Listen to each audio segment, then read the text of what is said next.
What is going on, everybody? Episode 2 of the AMScene podcast is now beginning. I have a very special guest. He's been a longtime friend of mine. His name is Mav, or Mavrik, or Wilson. He has been one of my best friends for a long time. I've known him for years. Best teammate. Best teammate. My favorite teammate of all time. Wish he was still around, but sadly he's not. But that's okay. He's going to be joining me for episode 2. He's my guest for this episode. Hopefully we're going to be talking about some great stuff today. I have some new points that I wrote down to have for today's episode that we didn't get to talk about in the first episode, and I have to apologize for the last episode. I didn't realize I was having audio issues until we were over halfway through the episode. But they should all be good now. I do have the dual webcam stream up. You should actually be able to see Wilson/Mav now. That is my guy, one of my best friends. Love the dude to death. Do anything for him. Will, go ahead and introduce yourself, brother. What's up, fellas? What's up, people? How we doing? How's everybody's day? You know me. So doing my thing. My guy, it's been a long time since we've talked. Now, like I said, you are one of my favorite teammates that I've had. Thank you. One of the best teammates I've had, and like I said, I would love to still have you around, but that's nothing I can control. That's all your choice, and like I've told you many times, I'd rather you pursue what you want to do and be happy with yourself than do something you're not really comfortable with. Yeah, I respect that, and I am humbled to have that title of your favorite player. That is, it's not. I know it's not much because we haven't gone anywhere, but it does carry some weight. And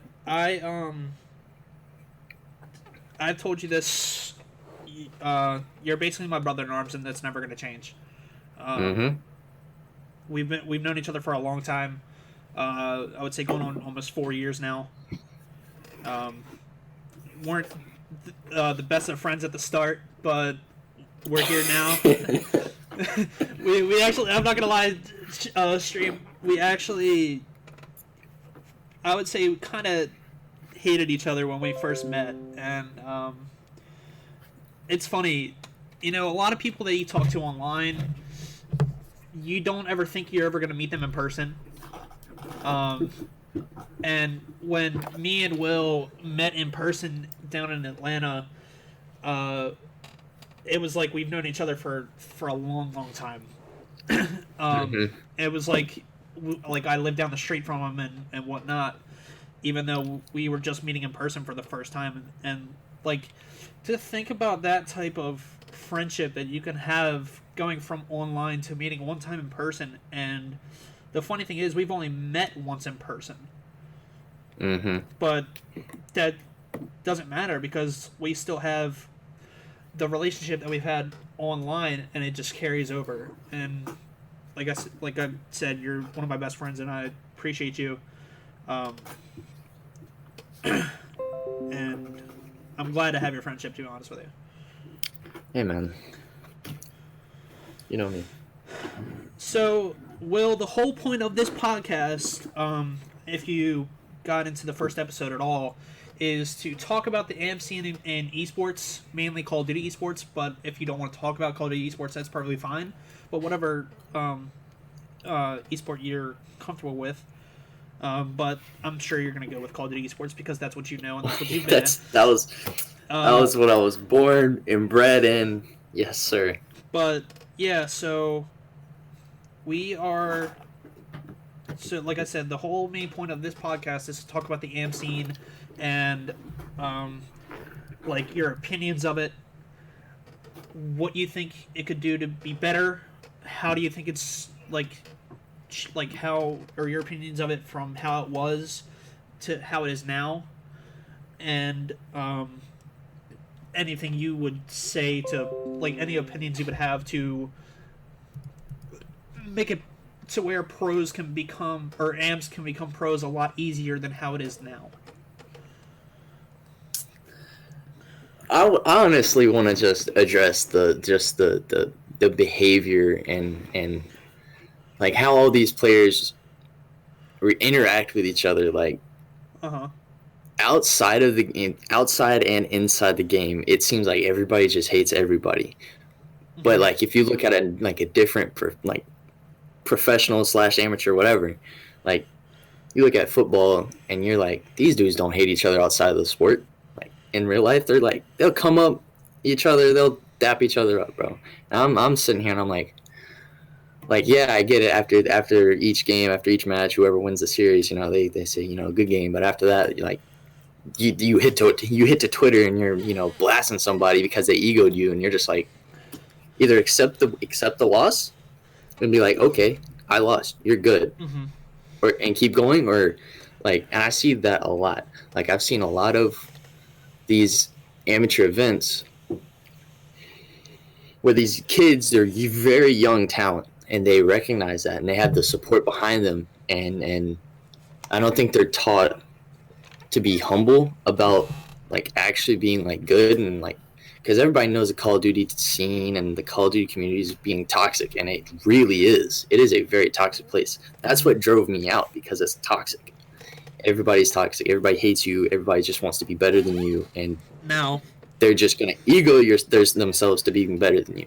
And I'm like, that's something that needs to be fixed. To add on to that, and to be brutally honest, I'm not gonna, like, I kind of threw some of that toxicity your way after the last time we teamed together, but as I explained to you, like, it was more or less a joke. It may have not have come off that way, which I apologize for again. But you guys also did take it way out of context. You guys took it a little out of context. To be fair, I was sitting in class, and I got a text from an anonymous person saying, yo, this man Ryan just indirectly called you out on Twitter. And I was like, hold on. I was like, oh, wait. So, because I wanted to end, like, I didn't want to end on disrespect or like bad terms. No, or, like, I wasn't trying to either. And again, I wasn't like indirectly targeting you with that. It's like I know you were the one that said what I quoted, but it wasn't more or less like directed at you, because like I told you when we were kind of beefing out about it, if it was more directed at you, I would have definitely tagged you in it, like to really like kind of go at your neck if I really wanted to, but I didn't do that because that wasn't my intention. It was more of just like making a point, you know? Yeah. Like, and like you kind of called me out on, like, you were trying to say that I was comparing myself to Scump, which also wasn't what I was doing. Again, I was just making a point and just using him as an example because I was watching his stream at the time when I did tweet that out. And he like just had a bad map, and I was just like I was still a little heated after the fact, and I'm not gonna to be honest, a little aggression did come out of it, and frustration. But me and you, we have the ability to talk things out and work it out and move past it, which a lot of people aren't able to. They hold grudges, and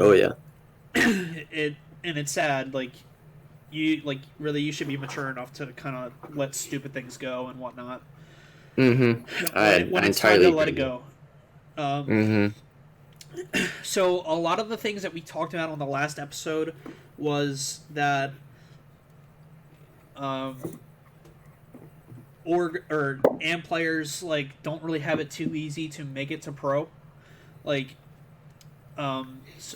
because the pros now, they have like their whole inner circle, and and they've been like, the pros that are pros now have been playing together and against each other for years on end, and they are comfortable with playing against they know how each other play, even though it is a new Mm-hmm. game every year that they compete in. But that's like you still know how a person plays because you've been playing the same people for years, and all you have to do is just learn how they play in the new game in general. But overall, you know how they play because it's the same person you've been playing against for years. And one of the things we brought up was since because the pro scene is that way, do you like AMs have it a little bit harder to make it to pro because us as amateur players don't have that luxury. We play different people every day. We play like random people in scrims when we play scrims. We play GBs constantly, and they're always different people. Now you may match up against the same people here and there, but how often do you get that rematch unless you purposely reach out somebody? But how often do you do that? You know, so it's Mm-hmm. not like like the pros have a comfortability with how Call of Duty is now because again it's the same people and it stays the same people unless like you see like that one person that can actually come up and make it pro.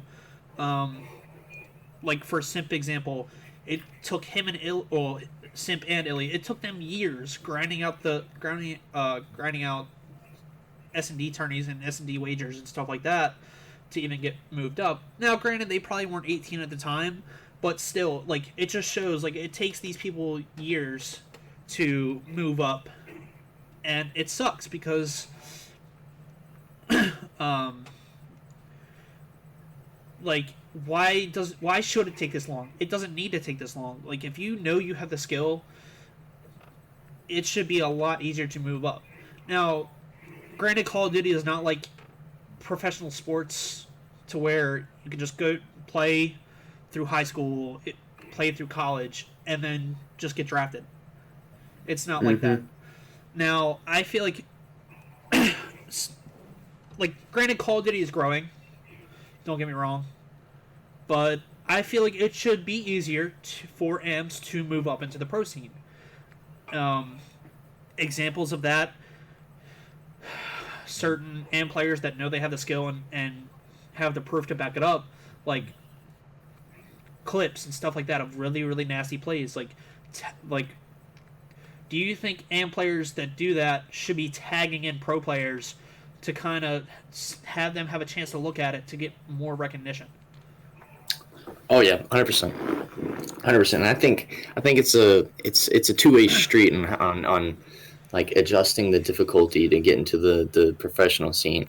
I think those the you know their own circle, the inner circle of Call of Duty. You know, you Seth, Formal, Cap, all the old dudes that have been playing. Yes, I just called them old, but all the old dudes that have been playing forever. That like, and there's several other more that have been playing forever.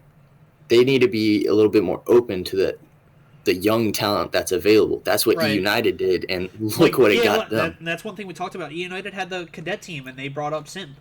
Yeah, look at what that produced. Literally one of the Right. most disgusting talents I've ever seen. Right. And I'm gonna say this 100%. Mm-hmm. Simp's 1 year in the league Not even a year. compares. His Yeah, few months. yeah, his few months in the league, and he's already winning. He already won He won MVP champs. and He champs. won champs in his first few months of actually competing against pros on LAN. That my and I'm gonna say this. I can get backlash. I don't care. That is more comparable and better on his resume than Scump's. I don't know how many tournament wins, but only Now, one ring. Like, yeah, I get it. He's been here forever, but how many times has he actually won the championship? Won the MVP, won Rookie of the Year, won Player of the Year. I mean, well, you can't really kind of throw it all on him just because it's not a Yeah, one person. yeah, I know, It's not but a one like, person there's more. thing. Yeah, I know. It's more like a team effort. Yeah. Like, go back to Black Ops I was 4 just champs last year. Yeah, He was going dumb off, but he had 3 people that weren't performing. yeah, no, and I wasn't. I wasn't Now, like. yeah, I mean, I was I get just what you saying. mean. I was just comparing two players that play the same role Yeah, no, I get what you mean, definitely. And But I think it's just more into it than that. But I do get yeah, what you're saying, though. I think the reason why everybody's saying, "Holy crap, this man Simp is different," is because He is different. no, yeah, he's definitely different because back in the day when Scump, Formal, Krim, Karma, Slack, Clay, Cap, all the older dudes that are still playing, When they were they coming didn't up, have much variation. Yeah, they didn't they have had it much easy. variation. All they did was go and play at a tournament, and then it. And then you get this 18-year-old kid. Yep. A kid is my age, up there smoking these dudes that have been literally playing this nonstop their whole lives since they were our age or my age at least. Younger than us like, even. I'm like, that's not a product of practice. That's a product of raw talent. Smart, yeah, no, raw talent plus variation plus the smart practice. Mm-hmm. And the smart repetitions. Yep. And that's what I think. If some of these like pros, like the older ones that are going to be retiring soon, like if they were a little bit open to the amateur scene and being like, okay, you're an amateur, but I'm sure you can break the dogma of being called an amateur. Like you got. Yep, that's another thing we brought up in the last episode too. Was a lot of these pros that have been competing now and they're getting up there in age, like how much longer do they have left? Mm-hmm. Like, and to quote what I said in the last episode, granted, like the pros that don't really have much time left under their belts, they shouldn't necessarily be looking for their replacements, but they should be looking for their replacements, if you know what I mean by that. Like, because they're not going to be around forever, and who are they really going to move up? People that, like, yes, they could move up people that are top AMs now, but with how the Call of Duty League is now, these top AMs should at least be in sub spots. Oh, for sure. For sure. Like, again, like, I don't know why they got Censor in a sub spot. Well, that, and why did they have, like, granted, he hasn't played in professional esports since Halo, but Maniac, that he's a sub for Florida Mutineers. I don't know if you knew that or not. Yeah, and that's just weird because like that's another thing that we talked about, like how kind of aggravating that is. Like, why are you putting subs on people that really haven't had an interest in competing over the past few years, or really, well, talking about specifically Maniac, he hasn't tried to compete since Halo. Like, yes, he does like GBs here and there. I played against him personally in a GB on World War II. And to the point of Censor, like, yes, he stopped technically competing in World War II, but I think or not World War II, AW, but I think he was like put on a year suspension for that. Like he couldn't compete for a year. Because of the Yeah, so he had a year suspension, but he also didn't really compete that much after that.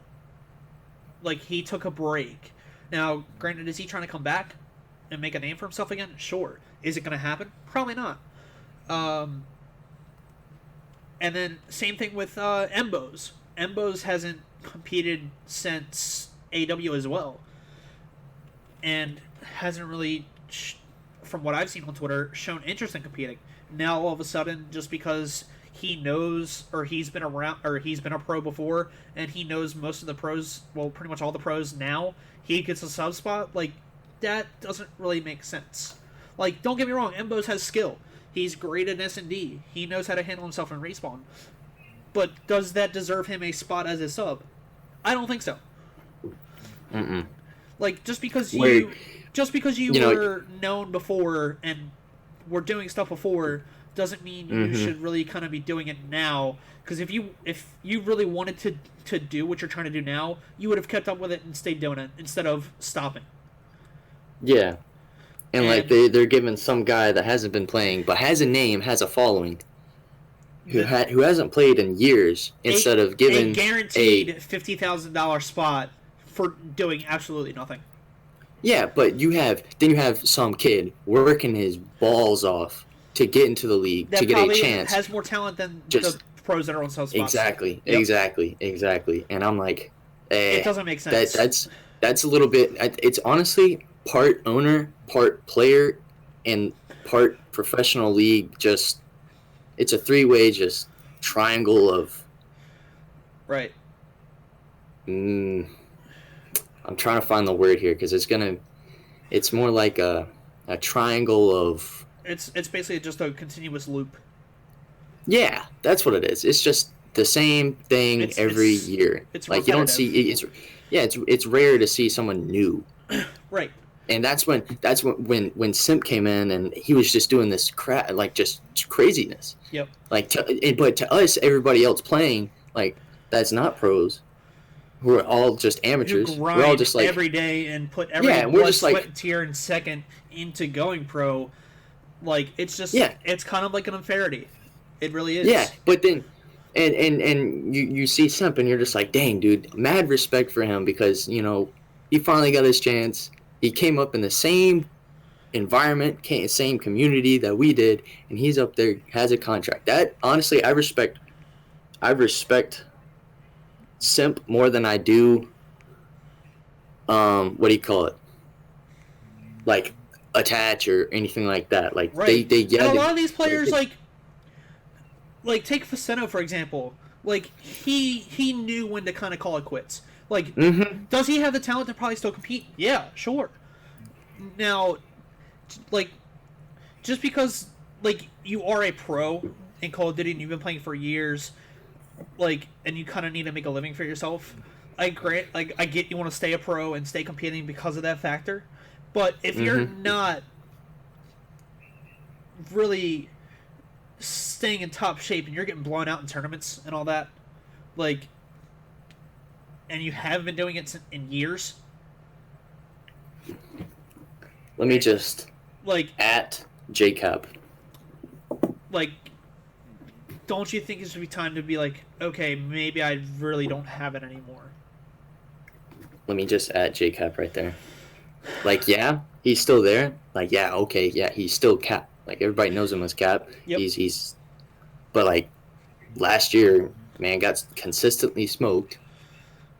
But he does. I don't think these pros realize what they have compared to, like what again, they're not properly weighing their options. Like, again, it's a comfortability thing. Like I said earlier, they are too comfortable with what they have now. Like, granted, they will talk about how, like, constantly you see them talk about how hard it was back then when there was no money involved, this, that, and the other, and so on and so forth. Now, they are more or less taking it for granted. Like, they have it easy. They don't think about like AMs, like maybe they, like we have it a lot harder now. Like, but how many AMs have you seen move up to the pro level in the past 3 years? 2, 3, 4 at most? And it's ridiculous. It is ridiculous. And I think some of these older pros like Cap and all these people that like are going to be retiring soon don't realize what they have. Like, they have a following. Like, even if you quit being like an active player and you just go to a content creator or just your own entity, like what Dr. Disrespect is or anything like that, where you have your following and you can still live off of your following. Yep. Like, you're still going to have people to donate, like, and all that stuff and all that stuff. And I'm like, yep, you have it. Now, why not give it up and let somebody else come in here and take, like, see what they can do? Carry the torch. Yeah, because who knows? They might be the next Cap or the next Scump or the next Krim or the next Clayster. Yep. Like, I think there's too many of those older players in there for there to be any, any chance of moving up. Yep. Any variability. Any change in pace. That's why when Simp came in and Abizi, whoa, everybody was like holding the phone. We were like, we have never seen this before. So this is the change of pace. You actually just kind of made me think of something to add on to what we're already talking about. So, you know how professional sports, they put players on a contract for X amount of years after they get drafted? Yes. Do you think that the Call of Duty should start moving towards that progression of, like, you have this amount of time to do what you're doing, and then it's done and over with. Like 100%. However, there's going to be the whole thing of. I'm not going to say that the Call of Duty League should draft players. I don't think that should really happen at all. It doesn't really need to happen. But I would at least the point of giving players that are professionals at least a time frame to be in the pro scene, especially with how long they've been in it. Like, do you think that type of thing should be enforced? 100%, but then you're going to get the result of somebody like, in comparison to the NFL, you're going to get like a Drew Brees or a Tom Brady where they just stay there consistently and have that franchise just player. And to bring up the whole thing of drafting players, college esports and college like the whole college, even high school esports now. Okay. That needs to be a lot bigger, and I'm gonna at Markel on this. Actually, it's funny you mentioned him. He actually put that in chat. That's kind of like where I'm getting some of those ideas from. Yeah, if me and him had started that team freshman year in high school esports, we would have ruled the entire southeast region of America. That would have been our territory. All three of us have had that conversation many times, like how you guys would always talk about that. And and like, I think there's going to be a need to break the dogma of the esports. Yep. Like, people are saying it's just video games. Like, it's concentration. It's doing two or more things all at once. Not with your muscles though, but with your brain. And it's a lot of work. It takes a lot out of you. Yeah, it does. 100%. Especially That's why you're doing it for 10 to 12 hours a day. Yeah, and I remember my stamina whenever I was playing with you, and we do, it's easy to get burnt out. It's easy to get burnt out, especially when you're going as hard as you do in scrims, because it is for sure. You're putting your full effort and your full mentality into doing it, and it wears you out like a workout. And people don't realize that, especially older people, they just see, oh, you're doing video games, you're not doing much. Mm-hmm. Now, granted, that's what esports is trying to raise awareness of. Don't get me wrong. Mm-hmm. Like, it is a real thing. You can make money off of it. You can make a living off of it. But it's still just viewed as video games, even though esports as a whole has millions upon millions upon millions of viewers, followers, and the industry is infinite. Right, and it's still growing. But think of it like I'm trying to remember what I had in my head a second ago about sports. Well, okay, I'm going to say something. Okay. All right, I remembered. So you're not gonna really like this, but think of Lamar Jackson. Mm-hmm. Now, he was a rookie last year. Mm-hmm. And didn't get much playing time. Then, not at all. Like, was he as good as he was this past season? Hell no. He couldn't throw the ball for shit. He could run the ball a little bit, but the Ravens did work on him with that stuff. They fixed his footwork. They fixed his accuracy. They got him to where he was this past season. That's why we were running the NFL, I would say running the NFL. But when it came to playoff time, I'm not saying he choked or fell under the pressure or anything like that, because it wasn't him. Because if you go back and watch, the playoff game that we played, or that the Ravens played against Tennessee, it was a lot of drop passes. It wasn't Lamar's fault. It was and he couldn't really run the ball because he was getting stopped. Yeah, I think that whole offense was just off tempo. But the whole offense was off tempo. And we didn't have, or the Ravens didn't have Mark Ingram start because he had an ankle injury. Mm-hmm. And granted, he still played, but they didn't run the ball too much with him. Now, I'm not saying it was the whole offense being off. I would say it's more or less the coaching staff deciding to change up what's worked, or what worked for the past 12 games that we were on that the Ravens were on a winning streak on. I said this to a few people I know why change? Why stop doing what works? On a 12-game win streak, which is almost unheard of in the NFL, to like have it collapse like that. Mm-hmm. Like it's just like granted, yes, people do watch VOD, film, and study, but even though like the teams that the Ravens were beating, not like I'm not saying by like tremendous scorelines, but at least still beating, they were doing that. Like they were studying, they were watching, they were getting prepared, but it still didn't work. Like all their preparation still didn't help them out because like what was working for a reason. But then the Ravens coaching staff decided to screw all of that up for whatever reason. I think it's because honestly, and it goes. This can relate back to but back esports to the whole, and all that stuff. But back to the whole Lamar Jackson thing. Like he was a rookie, and became one of the he dominated, broke records in his actual season as a starting quarterback, which is also unheard of. Like that's like a simp thing. That is that's what Simp did. He dominated, broke record. Well, I can't say really he broke records, but he just dominated, going hard as possible to just win. That and that's what pros nowadays don't see. Is AMs they don't see that the AMs have this mentality to do that.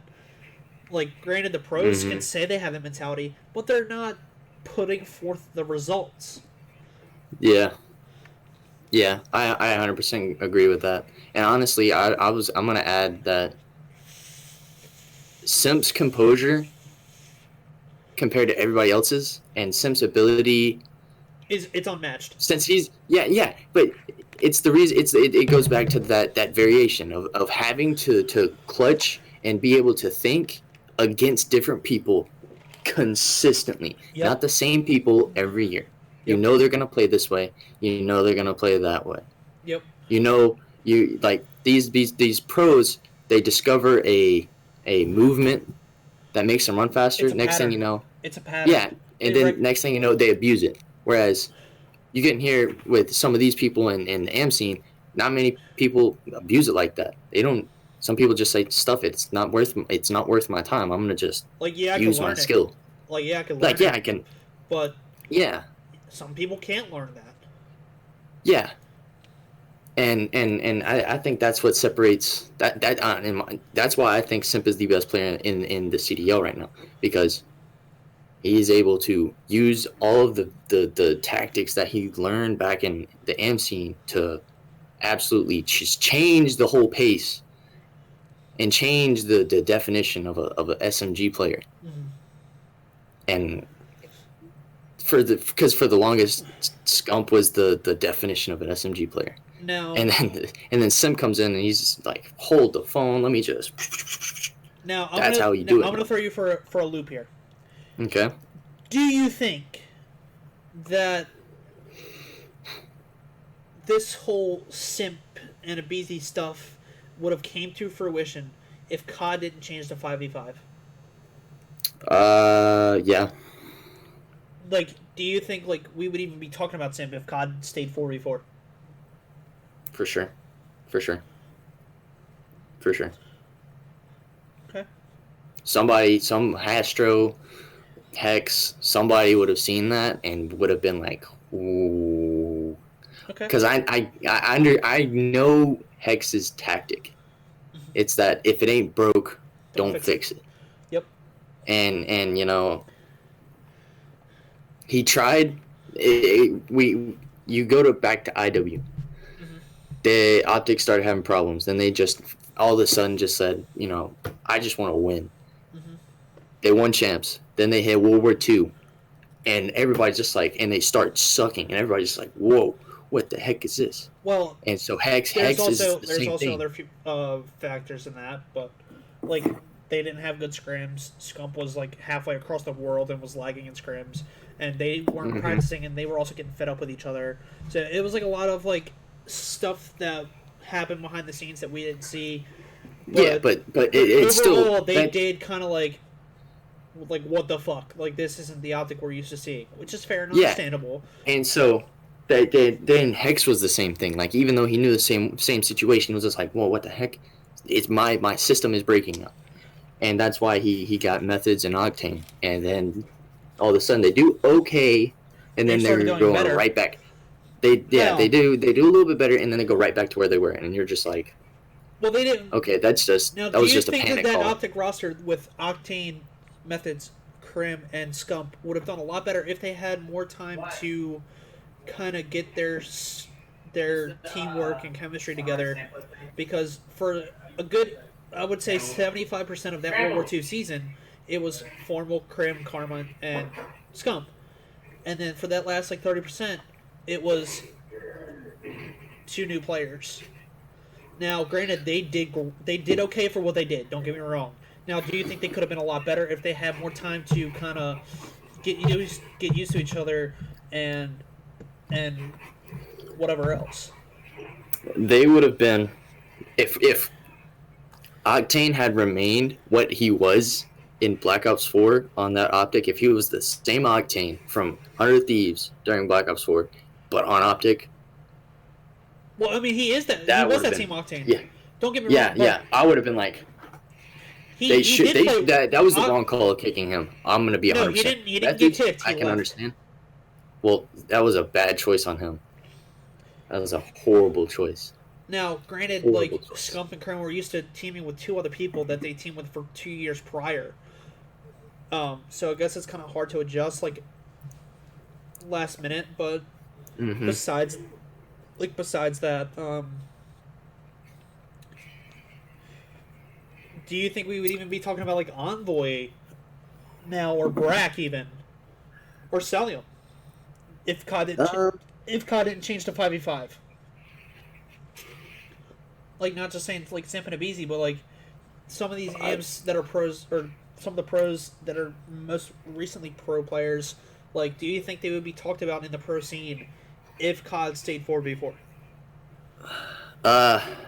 Yeah, for sure. I mean, how sure can you be about that, though? Because that's one less spot that you have on a roster. That's also less money you have to put out for teams and whatever else. And, less people you got to move around and less you got to figure out. Because the way I say 100% or about 95% sure, and the reason why I have such a high assurance of that is because you have these low tier teams such as, let's see, because they came out in Black Ops 4. You got Midnight. What was the other one that was UIU? You see these lower tier teams, and if it was 4v4 and they had picked their players, pick those players that you said, Brack, Celium, all that stuff, they would have still they would have been like, okay, I want some good talent on my team. Okay, I mean, I kind of see your point with that. That's why UIU picked up Classic and all that. Because he was on LG, and let me throw another dagger in that theory. Okay. Do you think that those orgs, even if they did pick up those players, would have been able to put them in a spot, money-wise? Do you think they would have been able to put them, to have them compete? To put out the money for them to compete, if you know what I mean? Of course. I mean. No, I'm saying the lower tier ones like UIU and Midnight. Yeah, I can't speak for them, that the guys that came up on those lower tier teams, but no, I'm just saying. I know if that was in the orgs themselves, do you think they would have been able to put those players in that professional situation financially?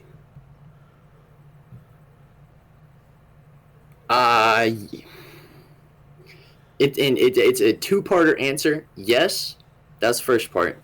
Because they were AMs, and so they would chase that like, spot either way. Okay, well, let me add one of my if I were questions. them, Let me add one of if my I were, question. okay, Do you think it would have happened as fast then? possibly not. So, again, we probably wouldn't be, like, going back to what I was saying, we probably wouldn't be talking about them now if COD stayed 4v4. True. That's true. Like, not to really throw your whole idealistic point out there, but it's you got to think of all the factors. You can't like you can't think of like, because I know where your mentality is going. You're thinking of like, you're basing off their skill and how they are now. Like, I know exactly where your mentality is going. I'm just trying to like kind of expand your mindset a little bit. Mm-hmm. Like I'm just playing devil's advocate, essentially. Yeah. I think. Now, don't get me wrong. I do agree with you to a certain point, but again, devil's advocate. Yeah, it just goes back to. Honestly, I think what the best solution is that. Well, yes, these pros, it would be nice to play for the pros. Or play but with them. At the end of the day, yeah. Like, play on the same in the same league as them, but at the end of the day. Now, don't get me wrong, like, to add on to what you're saying now, some pros do play with certain AMs in tournaments and stuff like that online. Mm-hmm. And granted, they have their set teams, so they can't really say, like, okay, yeah, I could possibly bring you up on this, that, and the other. Like, they have their set teams, it's understandable, they're under contract. But they, like, do you think the pros should be given more effort to kind of get them moved up eventually? Like, if you know, like, roster changes were coming up, like, how often are roster changes going to be frequent? Like, you can't just take someone from another team. You can only really, or I don't know if you can or not. I don't know, like, how that all is enveloped with the new COD season or the COD League rules, but because, you know, before this new COD League setup, you could buy out contracts, this, that, and the other. Mm-hmm. Now, I don't know if that still applies to how the new COD League works, but you're not going to see the same type of roster changes that you were seeing years ago because of how the new COD League is set up. There's more money involved. There's more set contracts involved. I'm pretty sure. I'm almost guaranteed on that. And the only way you're really going to be able to do a roster change is like what Ultra is doing. They're grabbing their subs and swapping them out. Now, granted, that's the point of having the subs, but it's not like you're not going to have a pro to like possibly throw your name out there if you're playing with them online when you know a roster change is about to happen, because I'm sure they know what roster changes are going to happen before they're always announced online and on social media. So you're not going to like. So say like Methods, for example, was playing with I don't really know any top amps right now that are okay, so say like back on Optic, or when Methods was on Rise, say he was playing with Envoy or something and he knew a roster change was about to happen. Like, you're not going to see a situation like if Methods were to say to certain org owners that were doing roster changes, like, oh, hey, you should look at this guy. He's actually really great and really talented. I think he would be a great addition to your team. You're not going to see that happen anymore. Or really, you're not going to see that, or probably have never seen that happen because of how things are now.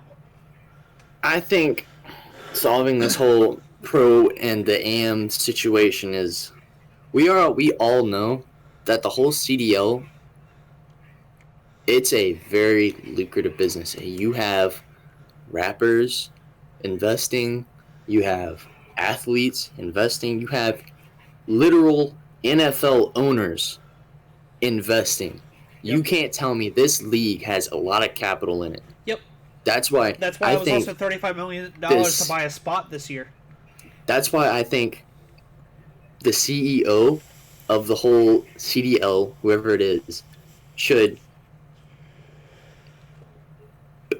you know, redistribute some of those earnings into an organization, like into the Path to Pro thing, except make the Path to Pro an organization where all of these mini amateur scenes, NJ Rod, see the Charlotte, the AGNs, Yep.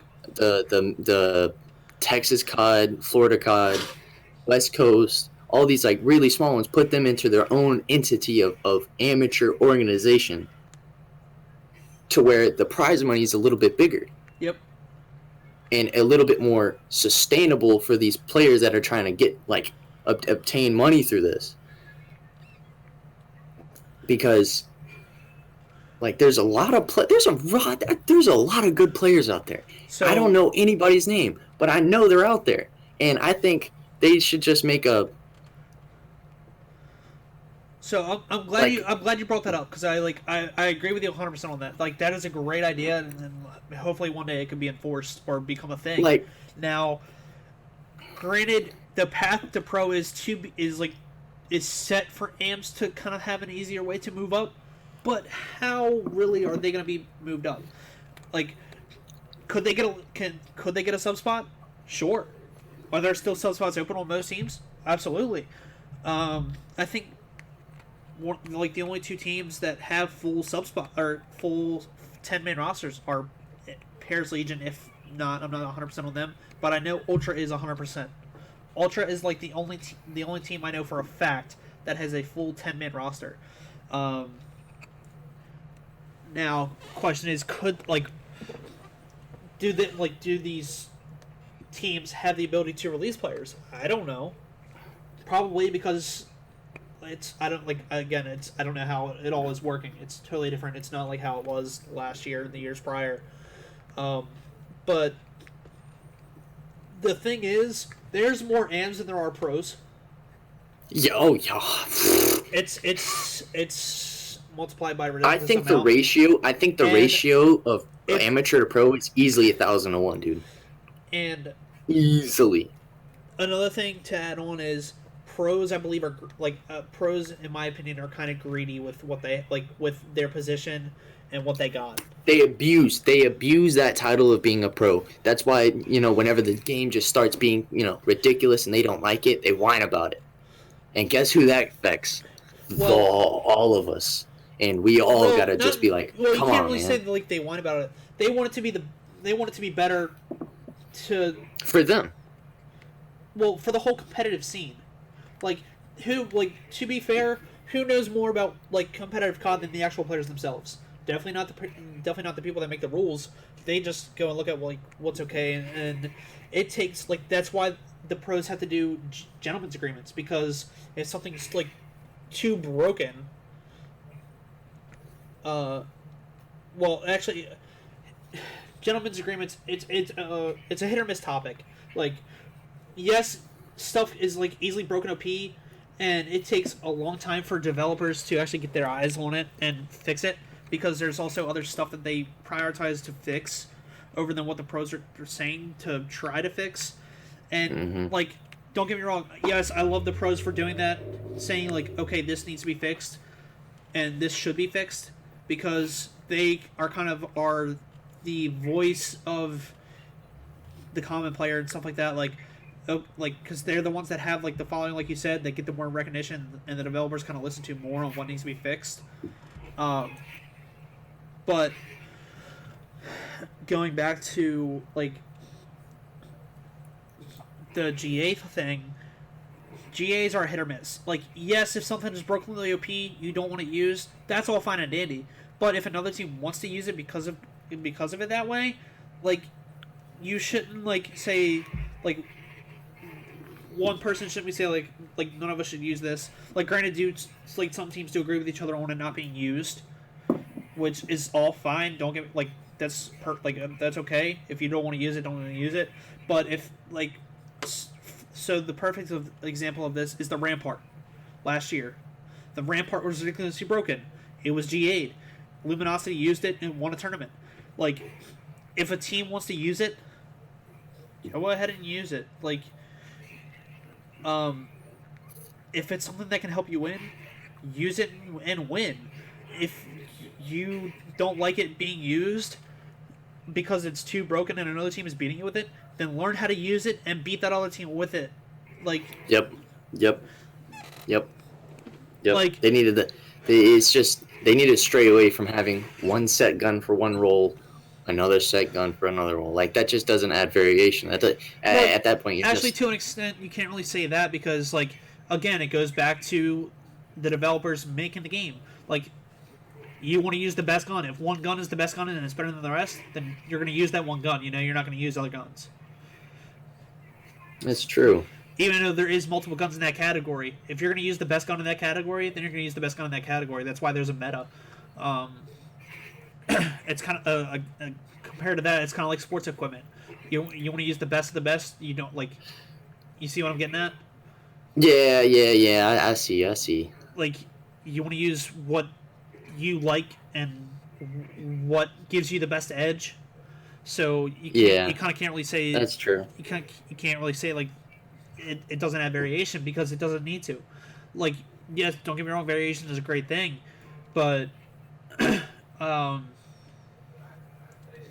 it's not necessary, especially with competitive Call of Duty. It's not that deep. It's not that complicated. But it's just my whole thing is like, if you don't want to use it, or if you don't want to use something in competitive, and you don't want other people using it just because of how broken it is, okay, that's fine. But if it's something that can help you win and get an advantage on somebody else, why not use it? Yeah, that's true. Why not use what you can use to better yourself? Like, again, the Rampart. Luminosity used it. They won a tournament with it. Now, Optic last year, BO4. Who would be the one person, and I believe me and you have talked about this before, who would be the one person to use the Rampart on that old Optic roster? Karma? He would have been dominant. He would have been dominant with that gun. Mm-hmm. But because certain pros didn't want to use it, they G8'd it. Like, Nameless said this exact thing on stream at an event. Like, because I believe he was talking about Krim saying, like, they shouldn't be using it. Like, use the gun! Pick somebody to get good with the gun and use it and have that advantage. Yeah. Like, don't complain about it. It doesn't help you. All it does is gonna, like, affect you and like, whatever else. You know? Yeah. It's a double standard. It's a double-edged sword. Yeah. So I have a question for you. Okay. What are your thoughts on jetpacks and the whole advanced movement system and its impact on the whole Call of Duty scene? I mean, it doesn't make the game more fast-paced and add a different aspect to the game. Sure. Does it take kind of some skill to kind of use and be good with it? Yeah. But I personally, like, I'm not a fan of it just because you can get fucked over by it easily. Like, think of IW or IW's jetpack movement. You, like, so my personal preference is boots on the ground. Just because you're on the same playing field. And it's, like, no team really has an advantage on, like, besides timing and downright raw skill. Now, with jetpacks, especially, like, IW's jetpack movement, the camera doesn't follow that too well to be able to kind of counter it. And a lot of people have better movement than others. So think of it this way, like, so say you're, like, trying to win a gunfight and someone's, like, flying over your head. You don't have the really camera ability to kind of track that player, even if you don't want to jump and they want to jump.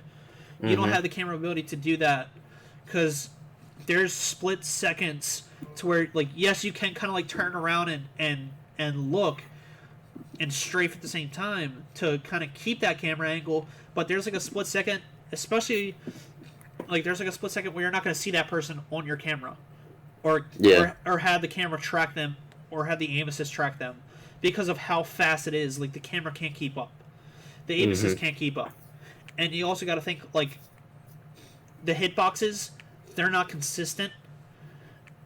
Like, so you could hit someone, but because they're flying in the air fast and then you can look, you're not going to hit those bullets unless you like pre-fire or something. Now, granted, can someone kind of like jump in the air to try to back up and keep that same camera angle if someone's like trying to jump over the head? Sure, but most players that don't want to jump don't like have that thought in their head, like, oh, maybe I should try to like jump back and get this kill. Like they just try to follow and track, you know. So that's my thing with jump back movement. Like it can be a good thing when like it can be in your advantage, but it could also like really fuck you over and screw you up. So that's the one thing. Like that's why I don't really care for it, because with boots on the ground, you're on the same playing field. The only way you really can be at a disadvantage is if you die to timing or some other player's better skill. Yeah. See, you know, yeah, sure. You can. Everybody knows me. I'm a jetpacker. I mean, yeah, I'm okay on boots, but yeah, I was a king on jetpacks. The way I see it, you're right. It can really help you, or it can really screw you. But I think because it's on it's more into it than just simple boots on the ground, camera angles, and timings. It's a lot more aspects into it. I think the whole jetpack system came a little too early.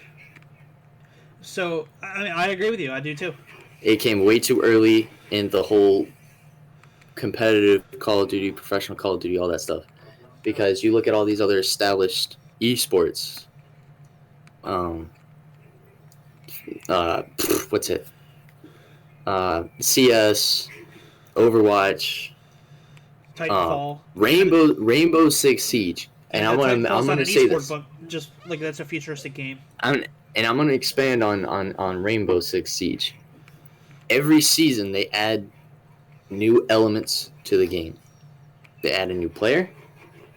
They add new They add new mechanics. They add just maps. They add elements. They add new elements. And I think the whole jetpack. Now that we've advanced in like technology and all that stuff, and we're able to make like a little bit cleaner games, everybody's now saying, "Oh man, I miss jetpacks." Like, it came early and we took it for granted because it was just it was ahead of its time. Now, like, I guarantee you, in like 2023, if we have a jetpack game, it's gonna be. I predict it would be really good because it not only is it adding a new element, like it did before, but it's changing the who has the competitive advantage. That's what I'm saying. And I think the reason why IW flopped is because it added too many elements in a really young, growing esport. Like, yeah, it was established, the venues were pretty good size, but you look at these other ones, League of Legends, that crap sells out a whole freaking arena. Call of Duty couldn't even do that. So to get kind of back on topic of the podcast in general, yeah, we talked about a lot of great stuff so far. Don't get me wrong. I like these kind of tangents because we don't have to just talk about the AMC. We can kind of like talk about like esports as a whole, and that there's no problem with that. Like this podcast isn't limited to just like one topic, but to kind of get back onto like the main topic or like the whole main idea of the podcast, and to kind of get back on the main topic of the amateur scene, I have a few points that I wrote down uh, last night that we didn't get to talk about in the last episode because I was dumb and forgot them. So I'm gonna get your thoughts and opinions on each one, and we'll go further into it if we need to. So the first one is amateur players paying their part, like part of their team pass, their travel and stuff like that, but overall paying their part to compete at lands. Like, do you think that is a fair thing to ask of players, of AM players? Because nowadays, AM players are really greedy. They want everything handed to them, this, that, and the other. Like, do they possibly have the talent to deserve that? Sure, but should it be given to you now when there's, like, when most AM orgs or amateur orgs don't have the money or backing to do that type of stuff? Like, you can't, like, if a team is willing to, like, ask you to represent them, to, like, help them grow, help you grow, and possibly move into more funding later on, and all they ask is, like, for a simple, like, could you possibly pay your part and just to get represented, a lot of AM teams nowadays are going to say no because it's not full funding, and I think it's just kind of ridiculous. Like, I think AM players are getting too greedy in that aspect. I don't think that paying part of your way is unfair. I believe it's a completely fair aspect because you're an amateur player. You don't get all the like, you don't need all the same perks as the pros have now. Like, if that's something that you deserve, it'll come to you eventually, instead of trying to beg for it and get it right away. Because that's not how life works, you know? So, in my personal opinion, I believe that most AM players, unless the org goes, like the amateur org goes out of their way to say we will give you full funding, I personally believe in and think that AM players should be paying part of their way to get to where they want to go, to compete where they want to compete, and to progress how they want to progress. I have mixed feelings on that question. I'll be 100% real with you. Okay. Because it's because every amateur wants full funding. Because I mean, some of us are broke, under 18 and broke, can't afford it, which is understandable. Can't afford it, yeah. But if you can't afford it, then you don't deserve to go. Exactly. And like, there's, to kind of add on to that point, there's been tournaments that I would love to have gone to, but I can't afford it. So I had to pass up on it. But I also, in my experience, some of these orgs say, yeah, bro, we'll fund you. But then you get it, and, like, they overshot you. Like, they overestimated you. Yep. And whenever they first initially, like, added you to the team, they overestimated you. And then you're like, you've been working your balls off for months with a team, and then you're getting ready to go to you think you're in tournament form, and then you're about to go to an event, and they're just like, we'll give you, like, half funding, but then if you do good in place and, like, get money, we're gonna need some of that back. And I'm like, yeah, I get it, that's business, but, like, you didn't keep your word on saying, yeah, you got full funding. Okay, so I'm kind of glad you said that, because that kind of goes to the next topic that we have, or that I have. Is, like, now, do you have any more opinions on that main idea as a whole? Like, what? I said, do you have any more opinions and I'd like thoughts on that? Because so going back to what you just said, that kind of goes with like yes, like most AM orgs, at least that I've seen or that I've heard of, backtrack, and it actually happened to us last year for part of BO4. We got backtracked the day everything was announced that we were going to be represented underneath that org. Mm-hmm. So yeah, I kind of get where you're coming from on how teams will say, well, they'll give you full funding and then be like, oh no, never mind. But if you do this, it'll we'll do this for you. Like I do agree with you that it's wrong to an extent, but you can't really be too mad at them because because yes, I get it. It's business. well, not just That's that. why Like it's just more of less like yes, they say they'll do it, but like stuff changes. Like like you don't know what happens. Like they could have said, or like something could have came up. Like okay, we can't do it now, but if like something like this does this, then we'll eventually do this for you. So like that's a sensitive topic. You can't really be too definitive on that. Mm-hmm. And I have another. There's another thing that you like. I've noticed is that whenever some teams like they'll offer you full funding, then back to you're not doing too hot. They overestimate you. Then they're like, all right, we'll give you like half funding. Some point at that point, a lot of people are just like, well, either I don't have the money to cover the other half, or two, they just say, well, screw this, you just wasted my time. I think Yep. It's more you gotta just stick through it and get yourself better, and then let the people that are owning this thing see that you're actually like getting better. That you're starting to win. Yeah, you're willing to work with them.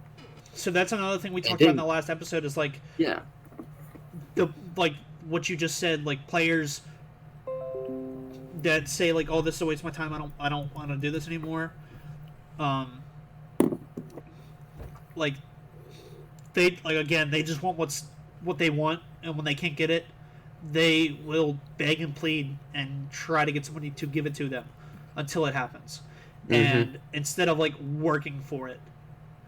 So yeah, I feel like it should come more of out of, because if you have the dedication to do it without like before you even talk to an org, then you should stick true to your dedication instead of like trying to like blindside people and snake your way through something that you didn't care to have before, but because you want to try to snake it out of somebody now, like that's just not right. Like that's just like really kind of pathetic and poor-minded.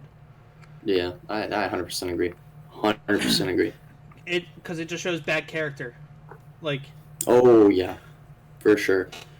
And then that's when you get those, like, back to what you said at the very beginning of the episode, like the toxicity, the poor behavior, I was about to say that. the poor behavior and whatever else like that causes issues. So the next point that I had written down is amateur orgs taking a percentage of prize money.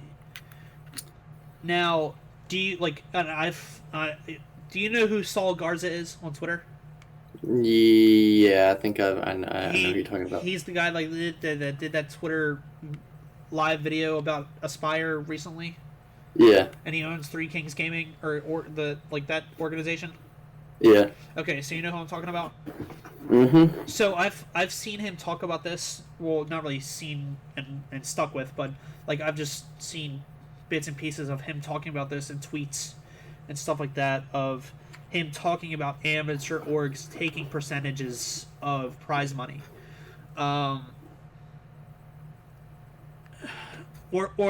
not really taking a percentage, but taking such a high percentage of what they take, you know.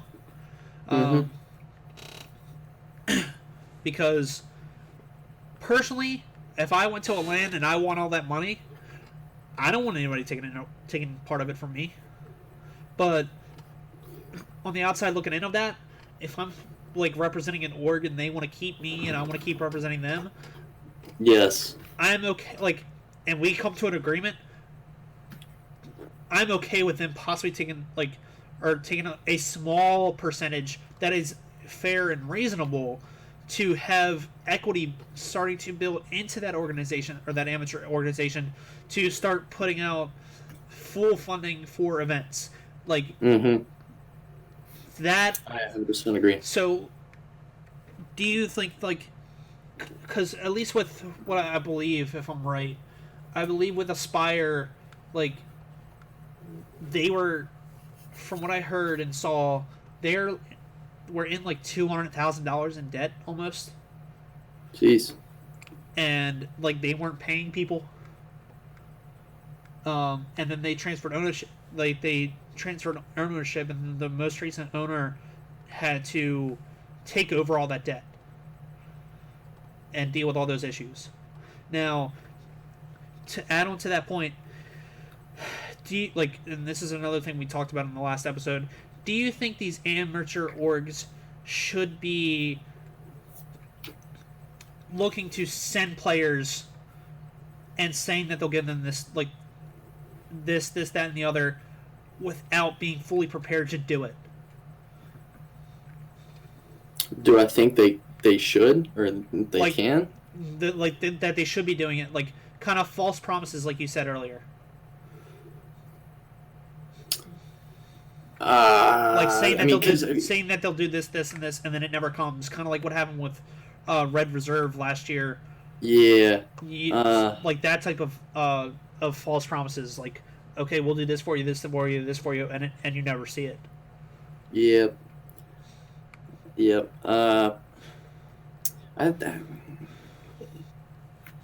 It depends 100%. It honestly just depends on the situation, on who organization. Like, is it right to overshot yourself knowing that you're the owner and like you don't, I don't know, just because you want to try to get your org's name out there, you want to make false promises. It's like, a risk.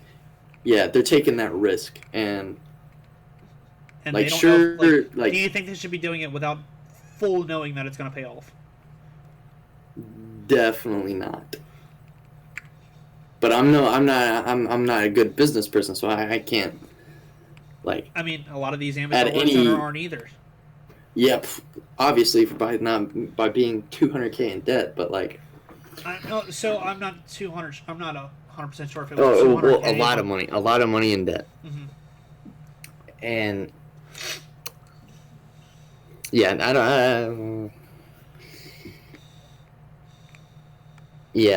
don't. I don't think they should, but are they going to anyways? Of course, they want their name out there. Mm-hmm. But I think the right thing to do if you're the owner is to assess your assets, assess everything going into this, mm-hmm. to be able to understand that it's a big risk, and that you're able to take it and to have it pay off. Yeah. Mm-hmm. Yeah. So now, do you think, like, back to the main question and point, do you think that these amateur orgs should be taking such high percentages that they are saying that they're going to take? Because from what I've seen, I think from what I've seen about most amateur orgs now, they're taking like 15% of prize money. Out of how much money? Well, I don't know, but I'm just saying, like, we'll say, like, how much is like a decent amateur org or tournament going for? Like, what, 5K at most? Yeah. Like 50. So here, let's do the math here. 15%. That's like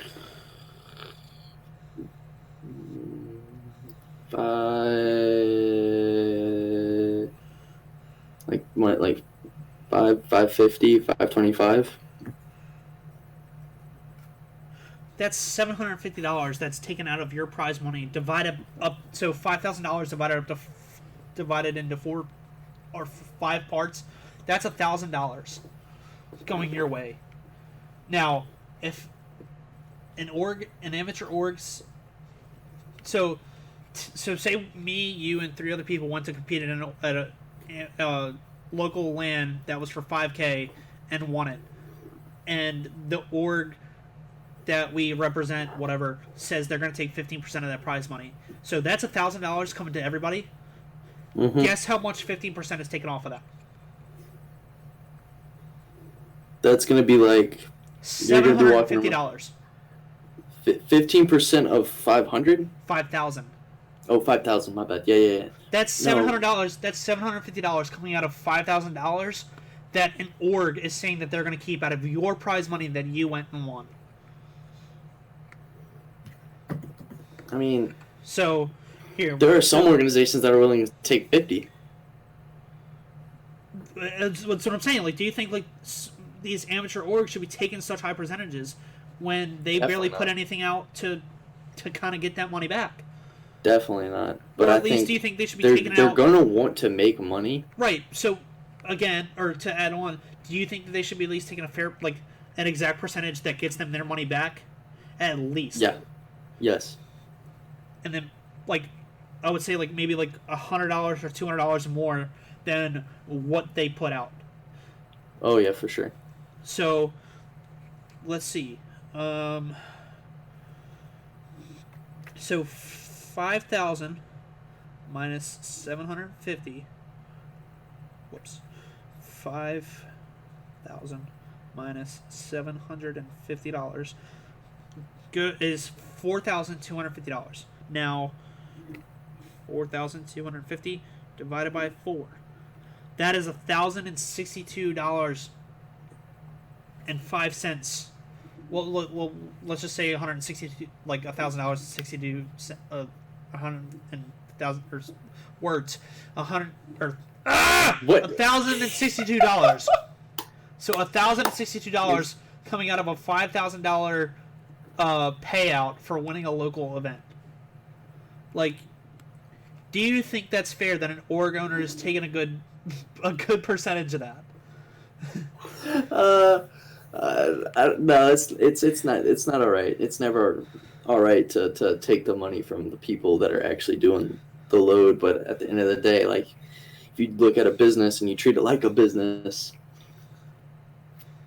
like in any other business around here, I mean, they're gonna take some percentage of your earnings Okay, so to go to the company, and I let's think put it's just it's both the players and the owners understanding that. so let's put these numbers into the situation. So say we go and compete, or players go and compete at a land for $5,000, and it costs $325 to um,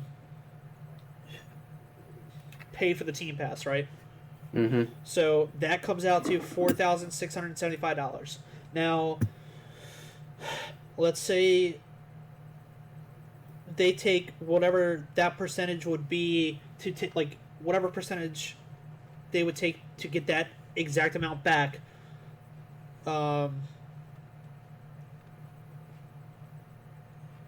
It like plus like a little bit extra, so you're already getting your money back plus a little bit of equity. That's money that you could use to pay for another event. You still have a little bit of equity, Mm-hmm. and you're like, um, I can't think of the word, a profit. So you have a little bit of profit plus like after your money coming back to you that you put out Mm-hmm. that you can keep and save, and Yeah. say like they do that again. $325 put out, so the money that they got back they put right back in. Then they get another $200 on top of that. Again, that's your money back. That's more money. Money that you got back, put back in. Money coming back, like that little bit, that little bit adds up. Yeah. So say you do it like 3 times, that's close to $1,000 already there. After you're getting your the money back that you put in, whatever that percentage is. Yeah. So it's Yeah. so I don't It's think that these amorgs should be asking for such a high percentage when you could easily get your money back that you put out Mm-hmm. and get a little bit of profit afterwards. Yeah, for sure, for sure. I think it's a greed aspect. Yes. Like you want more than what you really need. Uh-huh. And a lot of these amorgs that ask for these high percentages aren't even using that money for the team. They're using it for personal aspects. So say it's like one owner, that's money he's like that. If he doesn't use that money for the team like he says he will, that's money that he's putting in his pocket just to make profit off of other people, and then Mm-hmm. he like snakes his way out of like, okay, something happened. I can't have you guys represent me anymore. The org's done. This and the other. He basically just took almost half of your money just to have for himself, for doing absolutely nothing. And it's unfair. It's a compromise. They just both sides of it just have to understand,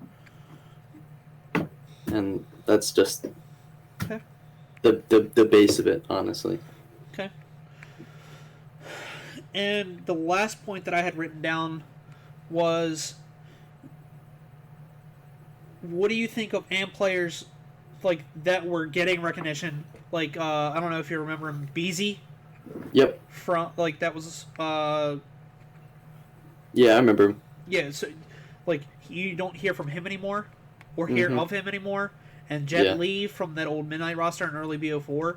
Yeah. And Parzilian, like these AMWorks that were getting recognition and no longer like playing, or you just don't really hear of them anymore. Like, what are your thoughts behind that?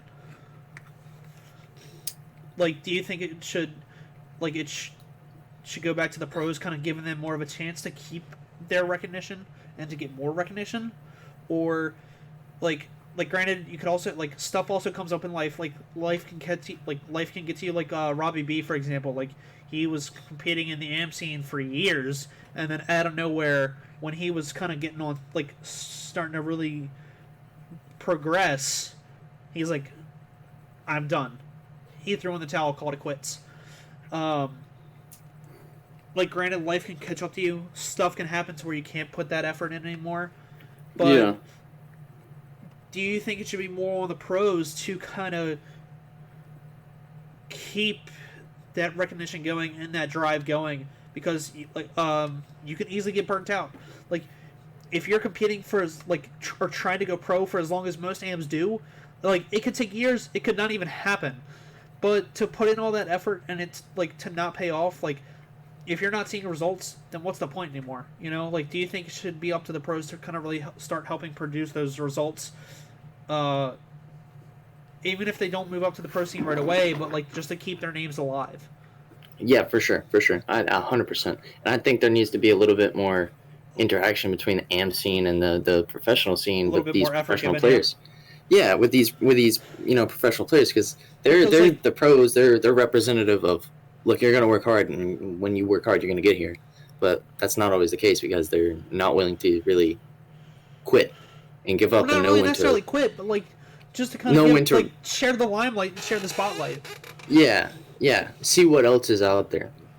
And like, think like for Jet Li, for example, you like, I haven't heard anything of him since that old Midnight roster. Mm-hmm. Like, what happened to him? Like, what happened to these AMs that had such a high drive and high passion for competing? Like, how do you let it slip? It's honest, and honestly, I can relate to this whole thing. Because, like, yeah, sure, when I was 16 and I was on jetpacks, I thought I was, a hot shot. I was watching Scump, playing like Scump, studying how he played and putting into my play, and then I ended up playing at a single event. And it's just, you do lose passion for it, but then in losing that passion... It's gut-wrenching. It is 100%, because do you think I'm like, okay, and like happy with doing it? Heck no. Because I love to smack some of these cocky kids out there who think they're hot crap. I kind of miss hearing, "Oh, you stupid hoe," every now and then, bro. Exactly. I don't hear that anymore, bro. I miss it, man. Yeah, and get back here, you stupid hoe. Yeah. I don't hear that anymore, bro. I need that back in my life. It's a little bit too serious, It's a too serious kind of thing. People are just taking it way too seriously. They're taking the game too seriously. They're letting it get inside them and change who they are. Mm-hmm. When in perspective, you play the video games to have some fun, man. Like, and yeah, you're sure you're trying to make money. I'm gonna be honest. I kind of take fault in that because, like, you know how I am. I don't really like. Yeah. I don't really like losing. Like, I don't like seeing mistakes happen that can cost. Like, granted, it can't really be helped because it's all situational, but like, it's like we practice for a reason to not make those mistakes. So it's like, why are you like what not to do wrong? So why are you doing stuff wrong? To that can easily have us lose a map. Like like simple stuff like rotations, like the right people rotating. Like, granted, like there's also situations where that one person can't rotate because he's like going off and holding old hill, so you need other people to rotate. But like, there's roles put in place for a reason, and like the wrong people shouldn't be doing the wrong thing. Yeah, I feel that, and like it's like that's what I'm saying. Like, simple mistakes like that and simple issues like that cost maps heavily and cause major issues in game. Like, why are they happening if you know not to do it? Like you can go and talk about it after, but like, if you know it wasn't supposed to be done, why'd you do it in the first place?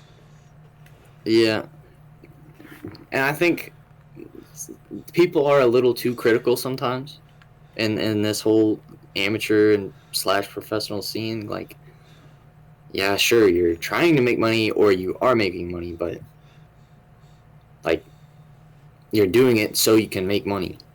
Yeah, and kind of going back like to that money is that only factor that keeps you in it. Whereas some of these AMs, well, like, not necessarily money. It's more or less like, at least not for me. Like, yes, the money would be great. Don't get me wrong. Like, I could, like, I'd be happy having $50,000 just by for doing sure, nothing. obviously. But like, I more or less want to compete professionally because I know I can. I know I have the ability. I know I have the mindset. Like, don't give me that eye roll. Don't give me that eye roll. I saw that shit. Mentally talking shit over there. I already know. I saw that. You sly you know bastard. me, bro. You sly bastard. But I'm saying, like, I may not be as skilled as other people, but I play smarter than them. I outthink them. And hey, don't do it again. Don't do it again. Don't do it again. I caught you. Caught you. It's. I'm not saying like yes, can I be outsmarted? Of course, but I'm saying most people that at least me and you have played against, I have outsmarted, and you've seen that firsthand. Don't even mentally talk shit or hold back that smirk. Don't hold back that smirk, bro. I'm not, dude. You know me, bro. I can't help myself from laughing. Yeah, okay? But I'm saying, like, you've said it yourself though. Yeah, you're 100% a smart player, 100%.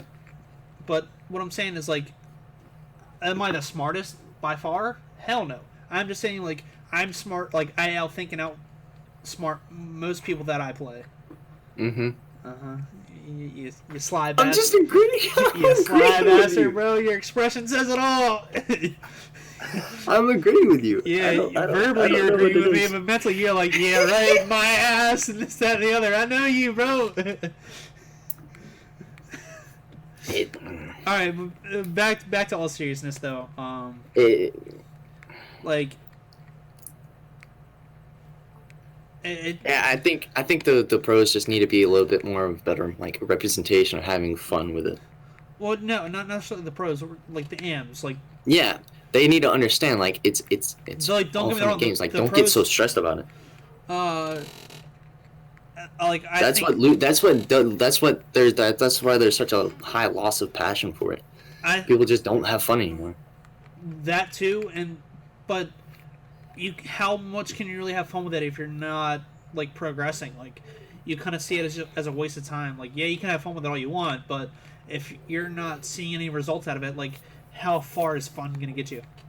Yeah, that's true. I think fun is necessary to build a good team, honestly. That's the truth. Yeah, don't get me wrong. You gotta have a good laugh. You gotta have a couple nights of just good laugh. Yeah, and I believe that is a great, like, or a fair aspect of a team, and definitely needed. And I think some of these AMs are just too inside their head and just trying to and stressing so hard about getting to the higher level that they just lose the sense of, I want to have fun. Well, I do this because it's fun. since you brought that up, that kind of goes back to a point that we talked about on the last episode, or on the first episode, was like AM players don't want to give other AM players a chance to, like, AM teams, not the organizations, but AM teams don't want to give themselves a chance to work it out and fix their problems. They just want to get rid of somebody that's a problem. Like, one thing that we said on the last episode was, if you, so say we went to a LAN and you had a bad performance, like, okay, this is personally me, like, I wouldn't drop you right away. I would just tell you to do better and fix it for next time, because I know you can do better, and like, kind of progress yourself and provide better results. But most people aren't like that. They just see bad results and they're like, nope, you're gone, see you later. They don't want to give that team a chance to work out and fix their mistakes and actually get better as a team. They just want everything to click right away and hope they get the results that they want. Yeah, I agree. And I think that's like another thing that kind of kills the AM scene too. Yeah. Because, like, how far can you really go when you're constantly swapping out people left and right to try to form the best roster possible? But how can you be the best roster if you're not willing to work at it? That's true. That's 100% true. And, like, I would also, like, one of my other mentalities and thoughts is, like, back to what we've already said, is the pros should definitely be more open to up-and-coming AMs. Like, again, like, to know who to pass the torch to, or to get an idea of who to pass the torch to, instead of just like, I'm done, I don't care what happens now. Yeah. So, like, it's a weird situation, you know? Like, yeah, I feel you. The AM scene is definitely, like, looked down upon and wrongfully treated compared to how it was back then. When it was, like, when COD was first coming up as an esport. Yeah. Because, like I said, like, earlier on, pros had it so easy. Like, there was barely any money involved. There was no age restrictions. You can go and compete at a tournament, like, and that was it. That's all you did. We don't really have that luxury now. Yeah. And I don't remember where I heard Nate Shot say this. I believe it was on, or in a video that he did with Nick Merckx a long time ago or something. But he was talking about Nate Shot was talking about when he was competing in Gears, like, there was, like, some 12-year-old kid playing in a Gears of War tournament and doing really well against Nate Shot. Like, granted, Nate Shot was probably, like, 16 at the time, but, like, I remember him saying this, and I'm sure I could find the video somewhere and share it, but he, like, a 12-year-old competing in a Gears of War tournament. Like, yeah. Come on now. Like, that just shows that a real young kid can have the talent to be a competitive player. Yeah. And, like, back to what we've already said, like, the pros have too much of a comfortability and too much of an inner circle to look beyond that and look outside that inner circle to see who can be the next them. And it's just sucks and it's unfortunate. Very unfortunate. I feel like that competitive Call of Duty as a whole would definitely thrive a lot more if the AM scene had more eyes on it and more open eyes to see who can move up and make a name for themselves and prove what they got. But it's just not how it is, and who knows when it's going to change to kind of be that way. Yeah. There was another thing okay, so another thing we talked about, and I want to get your opinions on this. I forgot to ask you this earlier. One thing we talked about in the last episode was at major events. Do you think that they're like do you think that there should be like kind of like a set stream for most of the open bracket matches. Like, not necessarily all of them, because who knows? Like, they have like a decent amount. We went to a LAN event where we met in person, and they had how many stations set up for open bracket matches? A lot, yeah. So I get not being able to watch all of them, but at least like the ones like I would say at least have a stream set for the main open bracket matches, like the ones that have the most people surrounded by them and stuff like that. Like, do you think like that should be a thing at major events? For sure. 100%, 110%, 110%. Because I know sometimes, whenever we went to Atlanta, they had these pros playing at a station right next to where the open bracket was. Like, yeah, it wasn't running on the day that we were there because it was already finished, but like, and some of these open bracket matches, they run there. Some of these open bracket matches are more interesting to watch than the actual matches that are being streamed. Yeah, I agree. And that goes back to the like, you're not like these AM players that are doing those like high intense matches and putting on those great performances. They're not being seen, so how can they move up and whatnot? Yeah. It's all a big circle, and it's all a big loop. Like, and it's never ending until someone in a high enough position in the Call of Duty League, or just like a big well-known player or big well-known owner, will step up and be like, we should have more attention to this on top of what we are paying attention to. Like, just to make it an easier transition for AMs to move up and achieve their dreams of becoming pro.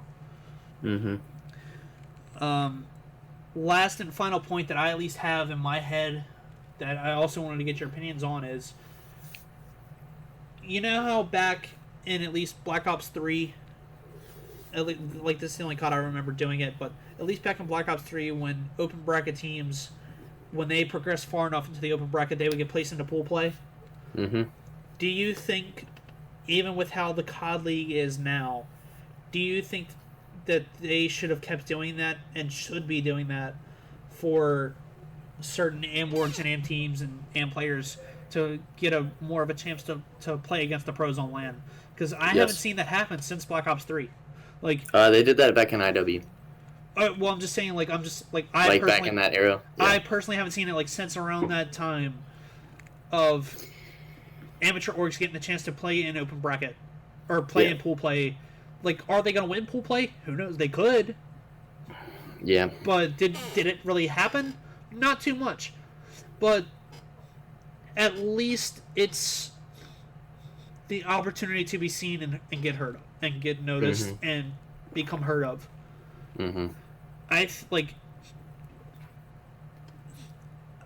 That's what kind of pisses, like, I'm kind of pissed off by the fact that they're not doing that anymore. Because, like, what was it? It was that team, I don't know if you remember, you might remember the org by, like, how I describe it. It was like that team that had, like, a cupcake as their logo or whatever. I can't remember their org. But do you know what I'm talking about? Yeah. Like, I can't remember their name, but they had Bittersweet? Yeah, that's it. Thank you. Back in IW? Was it back in IW? Yeah. Oh, okay.